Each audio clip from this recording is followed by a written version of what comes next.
Irreverent, entertaining, cool. You're listening to LA Talk Radio.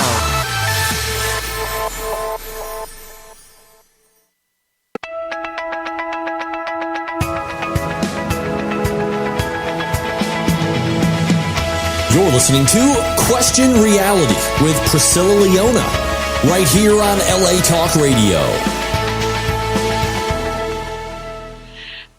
Hi, welcome to Question Reality. I'm your host, Priscilla Leona, and we are coming to you live from Los Angeles, California.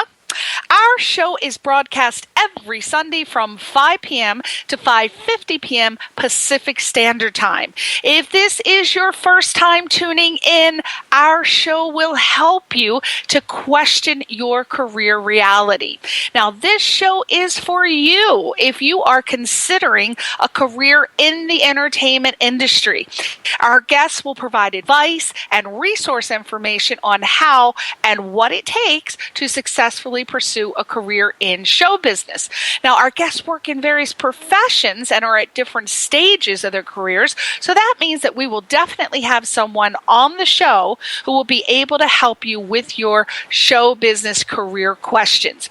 If you want to check out our past guests, read their bios, listen to their interview instantly, or download one of the shows, go to the LA Talk Radio website. That's latalkradio.com.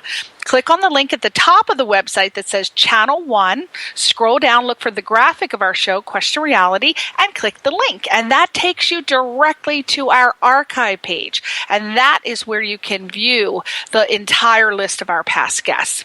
Now, all of our shows are also available on LA Talk Radio on I'm losing my mind. I can't talk. I can't think. I'm going blah, blah, blah, blah. Our radio shows on LA Talk Radio are available for download on iTunes under the podcast section, and we're also on Stitcher.com. So just type in Question Reality Radio in the search box, and that will get you right to the download page, and go to the LA Talk Radio homepage, and that's where you can download our free apps for the Android and the iPhone. It's right at the bottom of the page.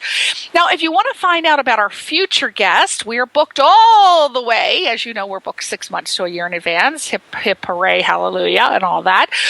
The future guests are on a different website. So that is, let's see, if you want to find out about our future guests and you work professionally in the entertainment industry and you want to come on our show to share your sage wisdom or promote your projects, we've just started booking for 2015. We're booked all the way up to March. So go visit our official Question Reality website, and that is questionrealityradioshow.com. Totally different website, questionrealityradioshow.com. And then you fill in the brief form on the contact page, and that's it. All you do. That's it. Now, woohoo, as always, we have fantastic guests for you. The most mesmerizing, amazing, all of the other adjectives. Just fill them in if they're good and positive. And today is no different. We have Nola Hennessy on the show. Nola is the founder and CEO of Serenidad Consulting. Serenidad Consulting. And Nola is a fascinating creature.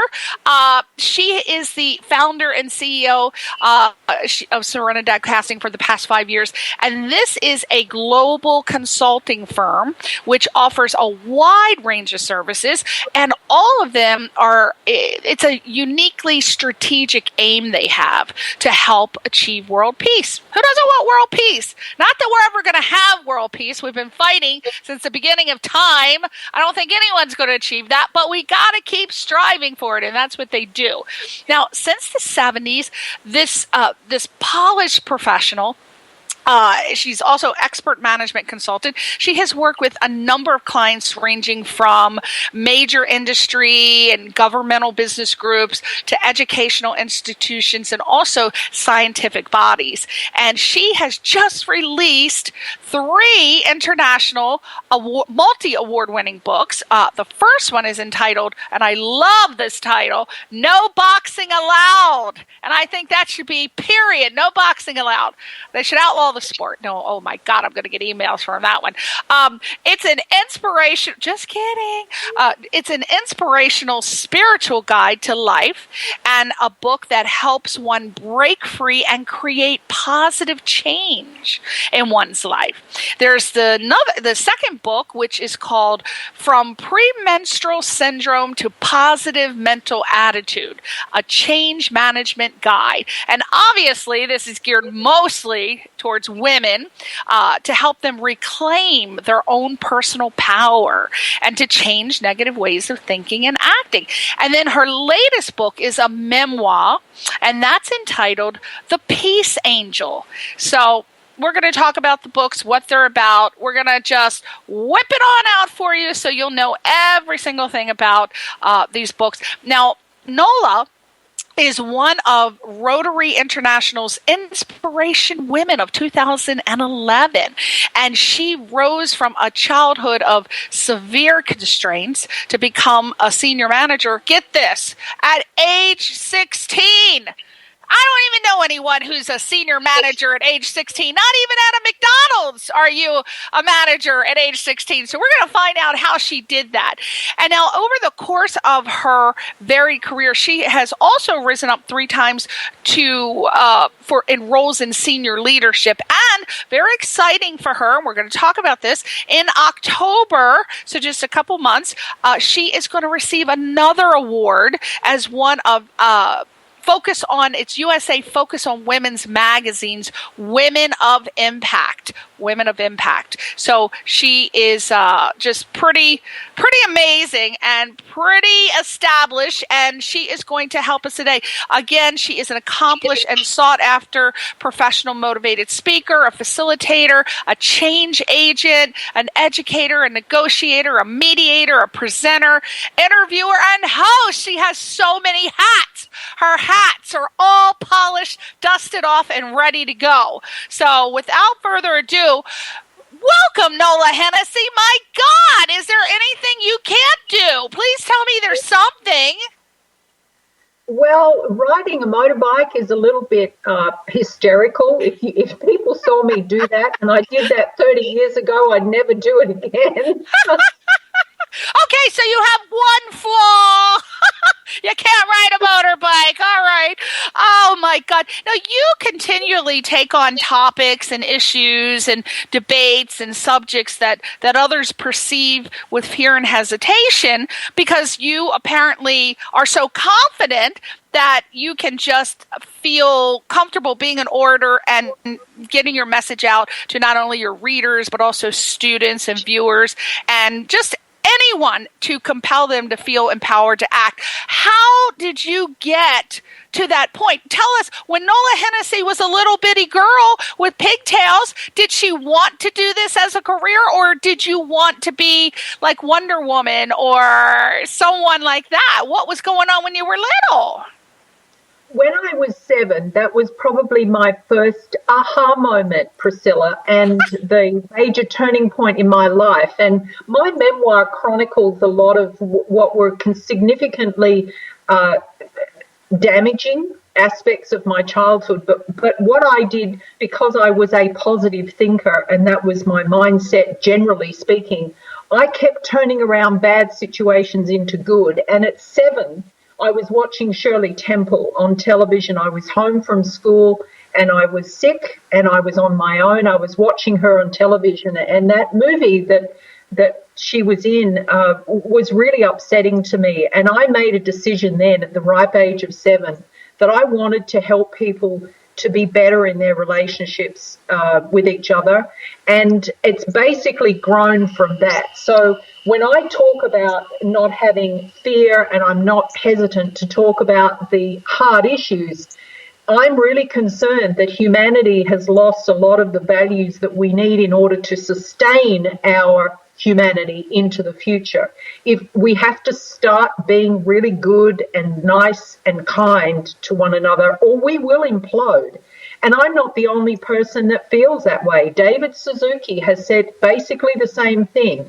We really do need to take a cold, long look at ourselves. And that's why I write the books that I write, to challenge people that if they have a mediocre attitude to life, if they have a mediocre attitude about themselves, and they have an ordinary attitude about other people, they need to take a look and make the changes, because humanity needs it, not just the people, the individuals. And it isn't about, people and them, and it's all about me is such a toxic, destructive phrase.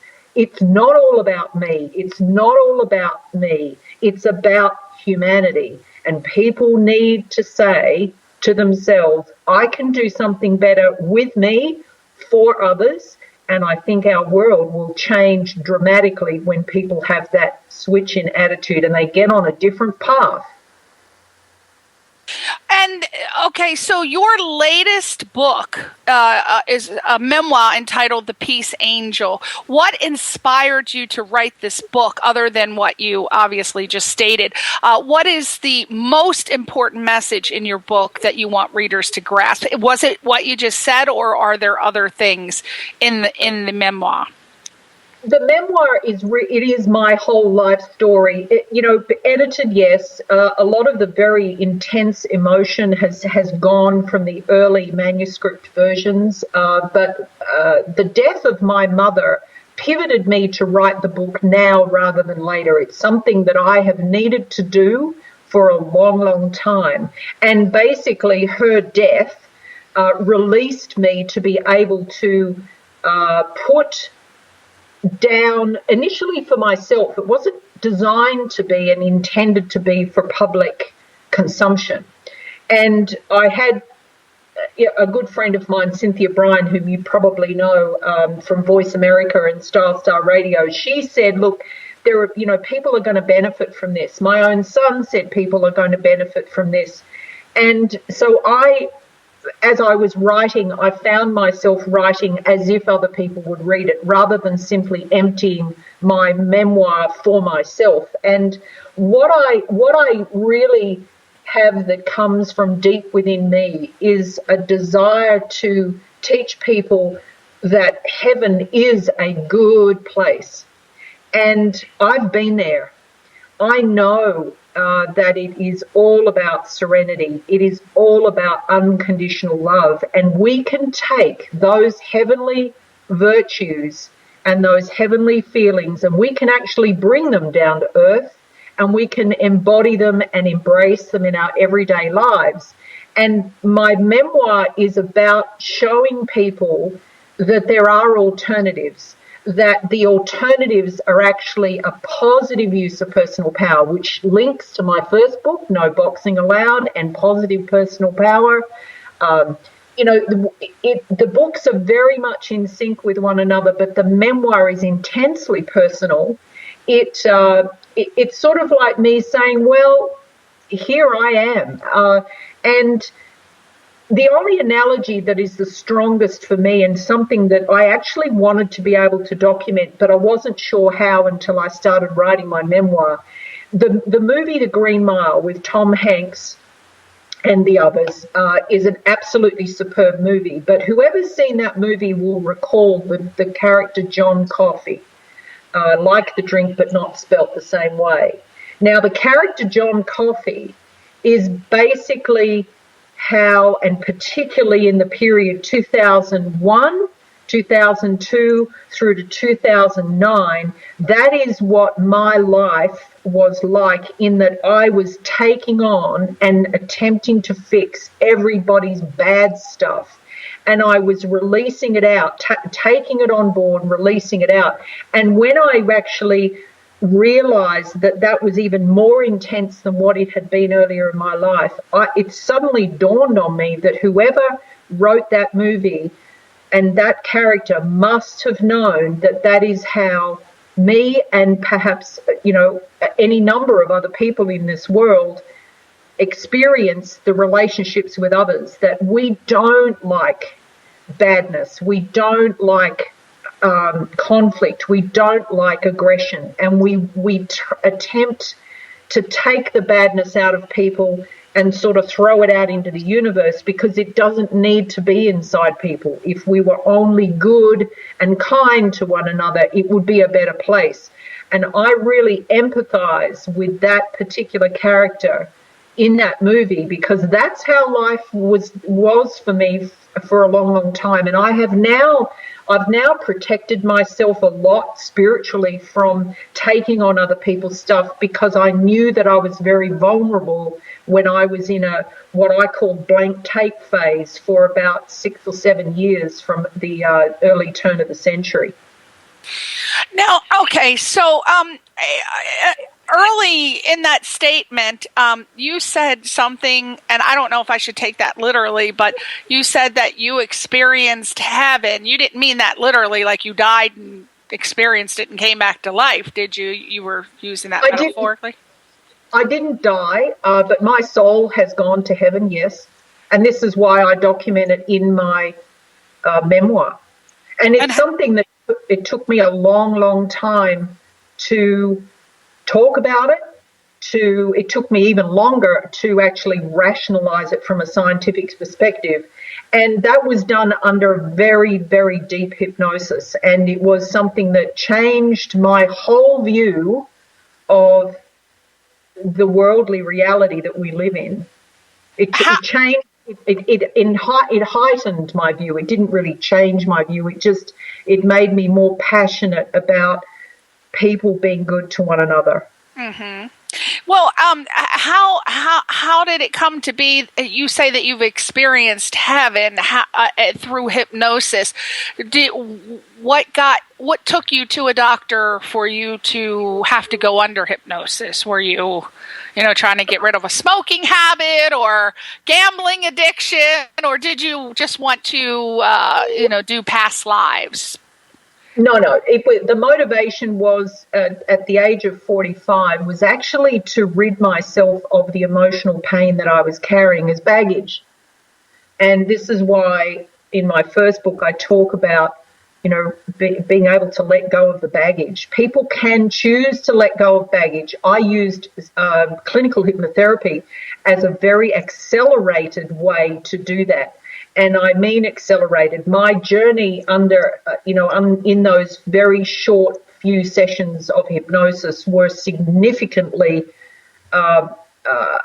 life-changing and soul-changing, but they were done because I felt I had a window of opportunity of about 6 weeks, and I undertook some intense clinical hypnotherapy over the 5-week period, way beyond what most people are ever recommended to do. I would not suggest anybody do what I did, because it took a long time for me to actually understand and then gain qualifications to truly understand what the difference between the conscious mind and the subconscious mind and the power of the mind to re-engineer itself and to change the way you do certain things based on discerning choices each day. So I had a motivation to get rid of the baggage and the pain that I carried, to forgive the people that had hurt me through my life, to forgive myself for the mistakes that I'd made, even though I'd had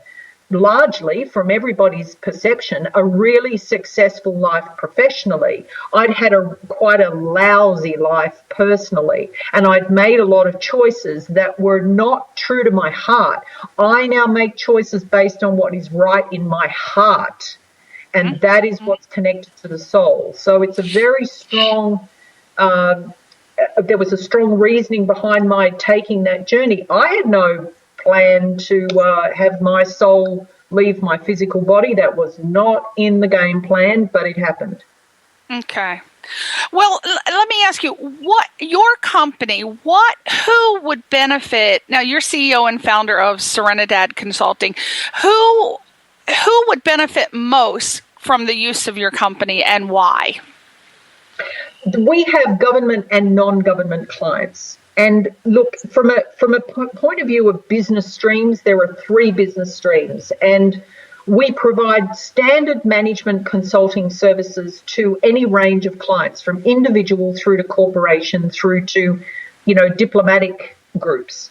From a peace negotiation point of view, we can facilitate, mediate, and provide alternative dispute resolution for individuals in relationships, for families, for communities, no matter what those community structures are, whether they're corporate communities, whether they're societal communities. And we also have consultants who are quite capable of negotiating peaceful outcomes country to country. From an education and training perspective, and this is where my strongest personal link is, that I truly believe that continued conflict is not going to achieve global peace.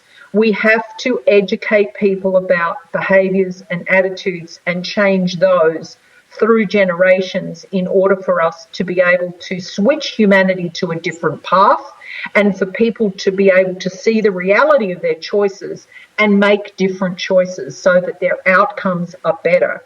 Now, it's a big ask for what we can do, but if we can start the wheel turning in the minds of families, in the minds of organisations, in the minds of universities, their student populations, then we will start to see the shift that we need from a global perspective. And we're one of a number of entities that are wanting to achieve a peaceful outcome for our world. I do believe it's achievable. It's going to take a lot of education. It's going to take a lot of choices to be made and hard choices to be made by people, because fighting's actually easy. That's the really easy way to stop something that you don't want to see happen. Whacking somebody is really easy, but it's the coward's way out. And what I'm talking about is talking, discussing, resolving, and coming up with a resolution that doesn't involve people getting hurt. And that's the fundamental difference between what we do. We're not just a consulting organisation. We've got, 200 plus consultants here in Australia are available to provide anything from project management to ICT to engineering to risk management, whatever it happens to be. The education and training is the strong arm that I want to bring to the United States and work from there to have that global impact. And the peace negotiation is applicable no matter where it is, whether it's in Australia or US or Middle East or wherever. People need mediation. They need dispute resolution because the way that people are communicating isn't necessarily healthy. This is true, but I mean, fighting has been going on since the beginning of time, and I don't personally know what the answer is. Some people do claim to know what the answer is, but when you have mediation in any form, there's always going to be one side that agrees, one side that doesn't agree, and then the mediator, ultimately is supposed to make the decision or try to get to a logical decision, but there's always going to be biases no matter who is the mediator. So there's always going to be a side that's taken. It's going to be so hard and difficult for people to get to a point where they're going to agree, nations. And the bottom line comes, everybody fights over race, religion, sex, or politics. And that has been since the beginning of time. And I personally think that's going to be the way it is till the end of time. I don't want it to be like that, but we're still at a very base mental level, and it's good in theory, I think, but that's going to be a very hard thing to accomplish. Maybe it'll be possible, but gosh, I don't know about that. I would love world peace, but how would you say, if you were given total power to say, okay, this is your project, let's start world peace, how would you begin to incorporate that? What would be the very first thing that you would do? What would be 3 steps that you would do? Well, firstly, I wouldn't actually give myself that project. I think that it's not one person who can achieve that, but it's about communication. If those who are like-minded, and I have to say, I don't agree with you that everybody chooses fighting. There are a whole bunch of people who are just not into conflict at all, and we don't hear about those folks because their way of resolving things is just done in the background, and they live their life in a very subdued and pleasant kind of way. The loudness of fighting is what we see the media promoting, and to a certain extent, I condemn the media for talking negatively whenever there's broadcast. It's always bad news. We need to have more good news coming out in the media. But what I challenge with this is that people actually need to take a step sideways. And I'm not the only one who's done this. John Lennon has done this through his music. There are so many musicians alive today who advocate for peace. Michael Jackson did it, whether people realize it or not. And they're the kind of powerful tools that we have, that no matter what the resistance we get from people who like to choose to fight and who think that that's an okay excuse, then we will have other instruments used, music, books, media outlets, educational institutions. We will use whatever instruments we can to change things. Now, I'm a member of the UN Association in Australia, and I'm very much a supporter of a group here in Australia called the Institute of Economics and Peace. And they have documented, and have done a lot of research on global peace and what the indicators of peace are. They're in their very early stages of being able to articulate what peace looks like, but it's useful work, and they are becoming stronger in their messages. They're supporting the UN. A lot of people condemn the UN, and so long as we continue to condemn the ones that want to make positive change, then the ones that are wanting to make positive change will have a harder road. But I can tell you that I'm here for a reason, and I'm not a person who gives up.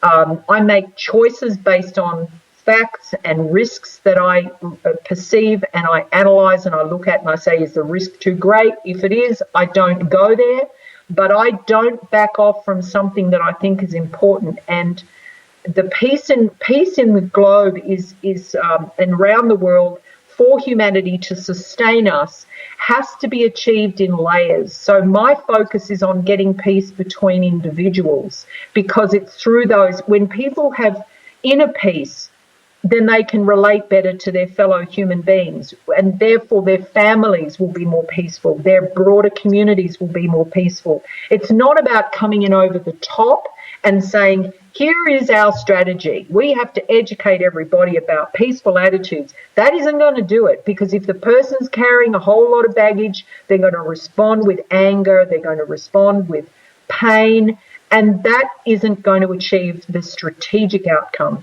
So what we need is slowly catchy monkey, little steps towards a peaceful outcome for the greater good. So it's about the individuals coming to terms and being serene in themselves first, and then automatically, with a different mindset, their relationships with others will change. So that's the way I would suggest the strategy be implemented.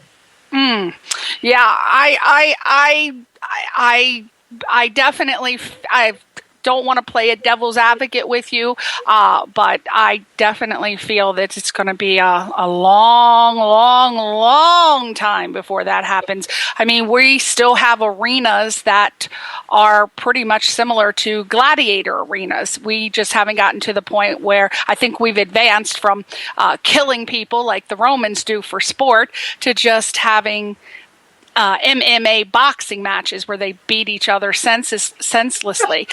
So, it's going to take a long time, but everybody needs optimists. People need to stand and hold positions like you, and hopefully one day that will come to be for sure. So now let me ask you a question. Let's see. How do you now when you work with various clients, such as major industry and governmental business groups to education and institutions and all these scientific bodies, what have you seen to be an overall outcome for the public, or maybe in corporations? I mean, do they recognize this in any way? that your company has come in and resolved issues that maybe spilled over from the company into the public? A lot of the work that our consultants do, who have an opportunity to affect change where they are, is show a level of excellence and a level of accountability and ownership for things, which is really important. Mm-hmm. And being able to diffuse the standard way of doing business, which might be get in a room, everybody yells at one another, and then nobody gets what they want. They all walk out frustrated and the meeting doesn't have any outcomes.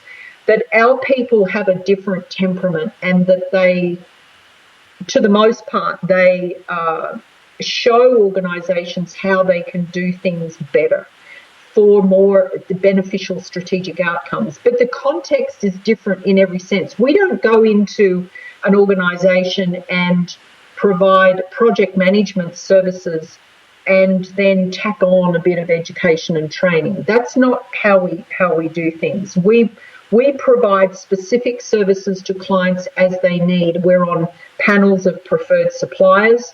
We're able to either develop and deliver training courses for our clients, but on the flip side, we have our own educational seminars and programs that we offer to the clients, be they community groups, be they professional groups, be they corporations or governments, that we can deliver that are about empowerment and people learning to do things in a better way, with a focus on excellence, with a focus on great leadership, as distinct from just leadership.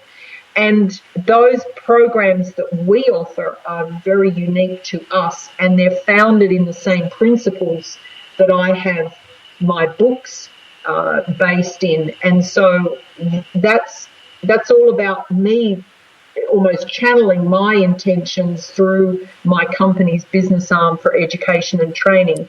We don't have a suite of mediators that run out there and do a whole lot of mediation. We offer that service, and it's not something that I've pushed quite strongly here in Australia, because Australia doesn't have a handle on mediation, and a better term is alternative dispute resolution and collaborative resolution. Mediation has a point that you get to, whereas ADR and collaborative resolution go beyond mediation. And when we are fully established in the US, it's one of the things that we'll be doing from our ranch there is corporate mediation, group resolution of conflict, so that people can be educated at the same time as have the issues that they're facing, a win-win solution gained. You mentioned earlier about, in mediation, the mediator gets people together and nobody, people just walk out of the room having come to a conclusion, but it's not necessarily a win-win. Well, I don't focus on anything other than a win-win. It's about people being taught compromise is important at times, people being taught that if you sacrifice something that's not really a need, it's more of a want, then you get the need satisfied. So everybody has a win in the sense that everybody achieves a resolution that people are happy with.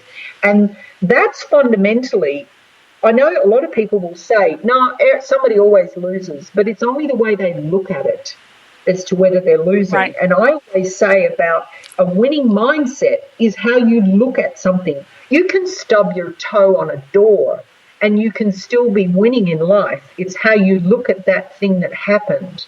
Now, I can say when we don't win a quotation to government and we're not successful as the provider, I can get, if I want, really upset about that and say, oh, we're losing. But I don't. I actually say to myself, obviously there's something better coming. This wasn't meant to be, otherwise it would have happened.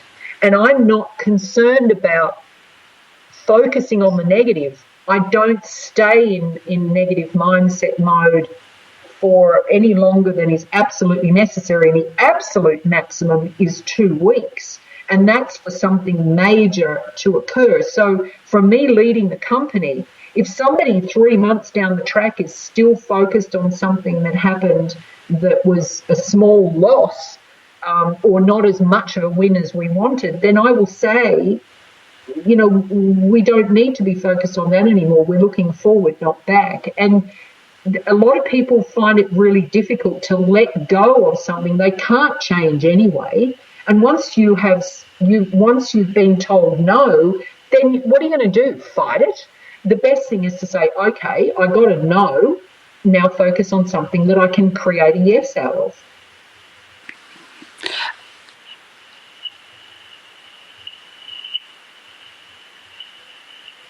Have I stumped you, Priscilla? Oh, hello. Oh, I think you got cut off. I'm so sorry. I was talking, and then all of a sudden you said, "Have you stumped me?" I don't know. We might have gotten cut off. Oh, I hope not. It's just, it drops in and out. I don't know. Some of it, I had to let it go. So I don't know. There was a point where you just cut off, and I apologize for that. I'm going to see if we can recover that. But you came back with, "Have you stumped me?" I'm not. I don't know, because you got cut off. I couldn't hear like part of what you were saying. I apologize. But I am going to try to pick up from my next question, because we got a lot of questions to get through before we end, which is going to be in a couple of minutes. So I'm going to move on with your book entitled No Boxing Allowed. Is said to be an inspirational spiritual guide to life, and a book that helps one break free and create positive change in one's life. So my question is, what are some things that we need to break free from that might be holding us back, that we might not even be aware? And let's try to keep it at 2 minutes, because we got like a whole bunch of questions for you, and we're almost out of time, and I want to make sure that we get all these questions in. Really, people's own barriers to their success predominantly come from within, Priscilla. And you can have external barriers imposed, but if the barriers that are imposed externally are founded in good karma, then the outcome will be good. But if the decisions made by others that thwart your efforts, then the bad karma will return to them anyway. So really, it's about people understanding themselves well enough to feel comfortable that they're not limiting their own capacity to be the best they can be.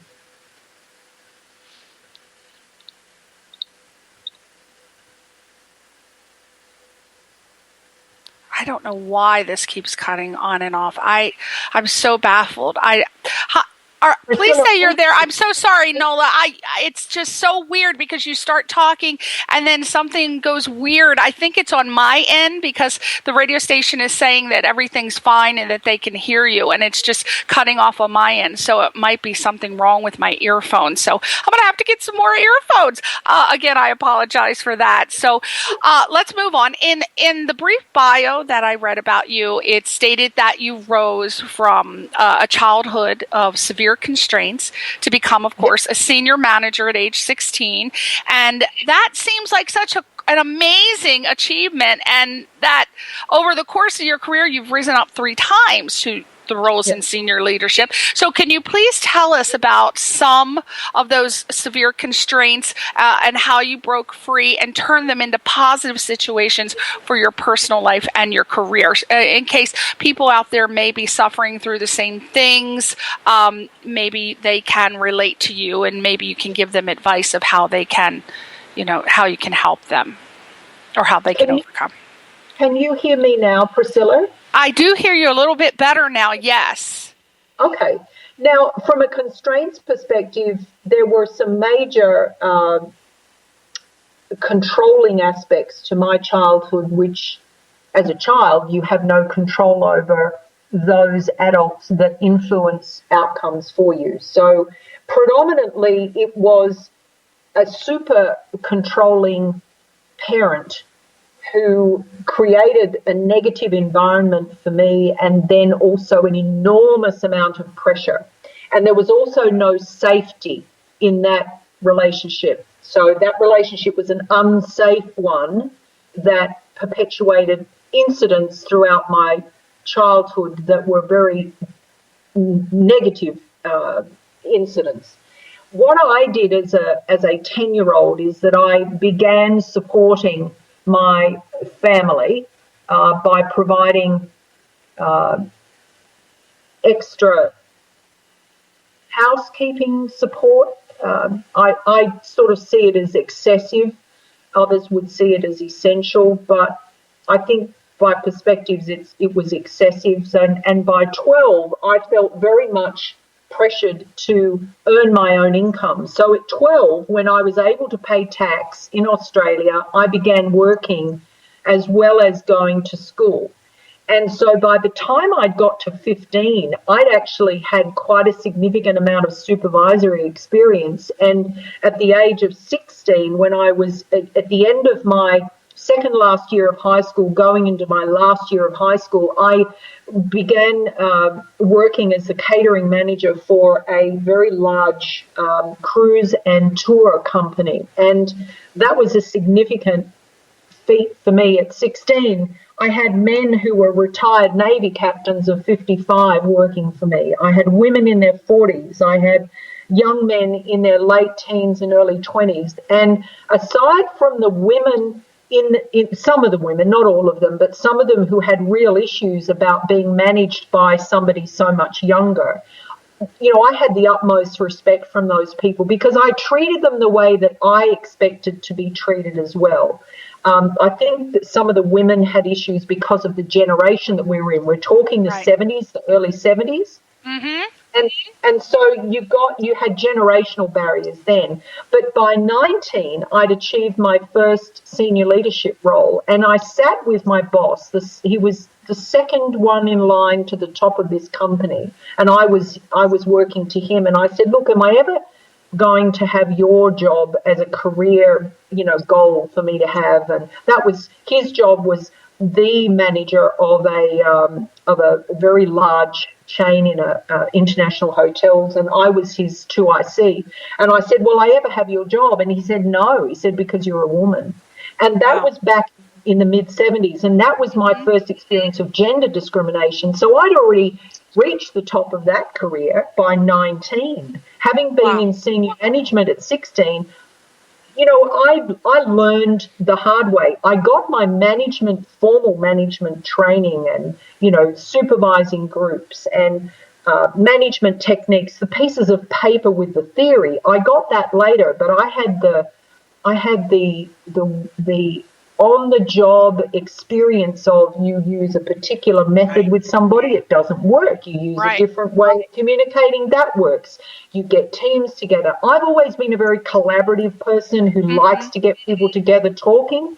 So I've used that my whole life as a way of resolving things. And that works really well. And it works exceptionally well when you want to be able to achieve outcomes. And I didn't work to get to the top because I wanted to get to the top. It just happened, and I was promoted very, very, very quickly because of the way that I did business. It wasn't something I didn't. The only time I ever set a goal to be a CEO was in my second career. In fact, it was sort of my 2.5 career climb. I actually wanted to be the CEO of one of the banks here in Australia in the late 80s. And I set that as a goal because I felt that I could really do some good in the finance industry.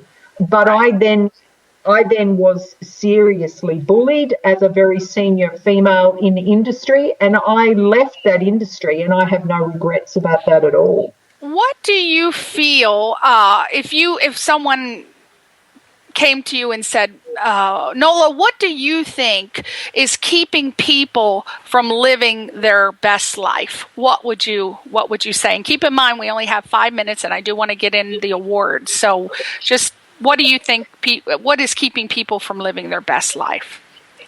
Do they know what they want? Mm-hmm. That's my question. And if somebody looks in the mirror and says to themselves, what do you want? What do you really, really want? If they can write down and they know that what they want is unselfish, it's going to be good karma that they put out to the world, then they can achieve that stuff. If they want to be bad, sure, they can achieve that as well, but they need to know what they really want. They need to focus on that and stay focused on it. Absolutely. I like that answer.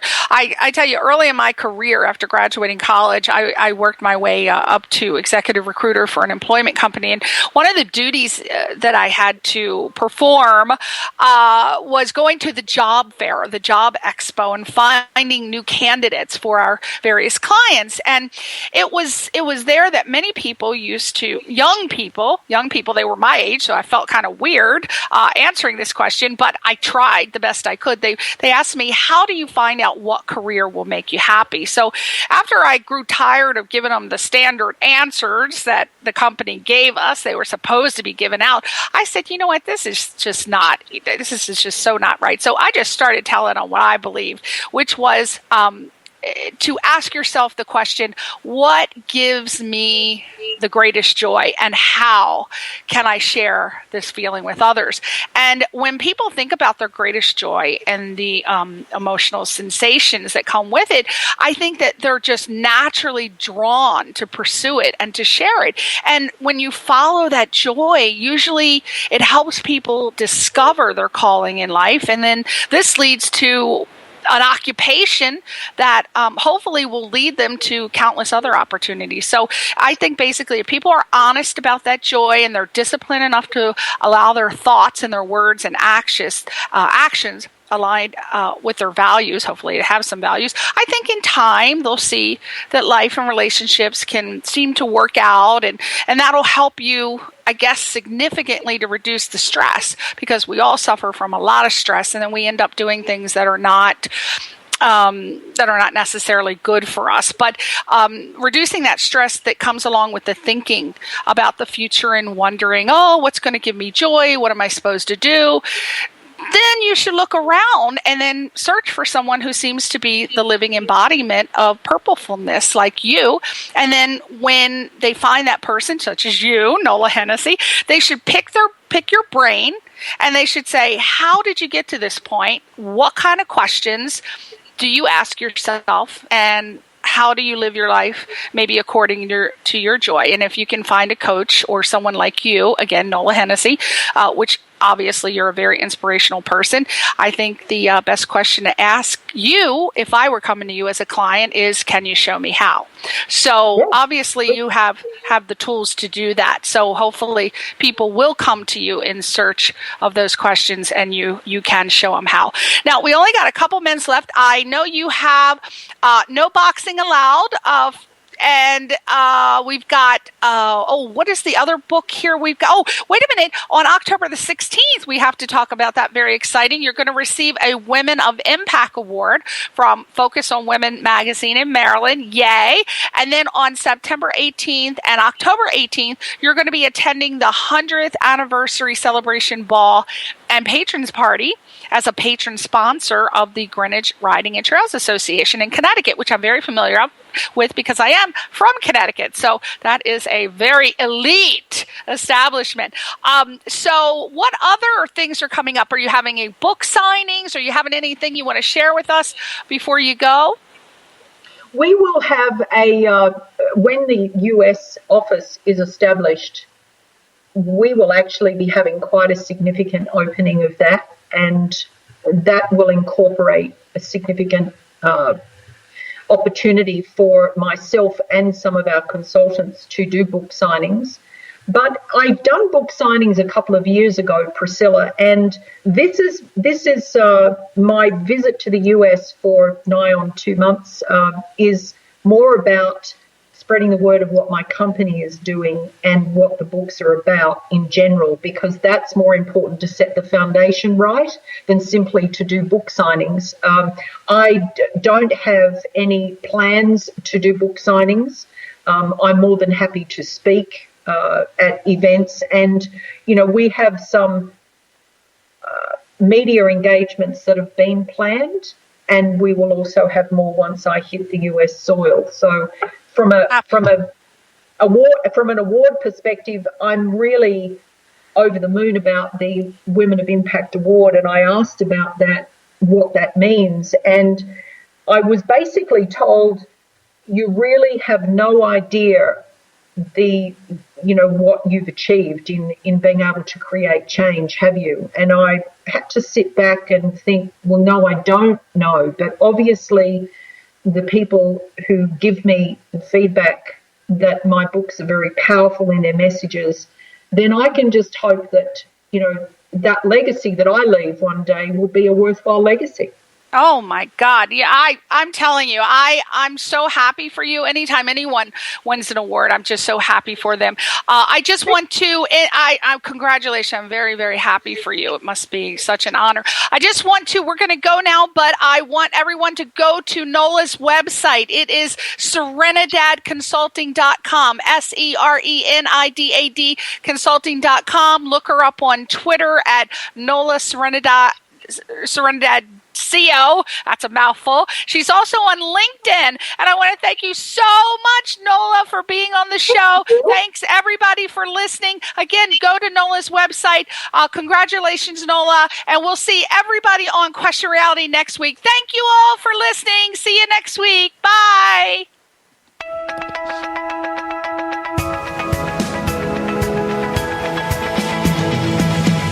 You're listening to Question Reality with Priscilla Leona, right here on LA Talk Radio.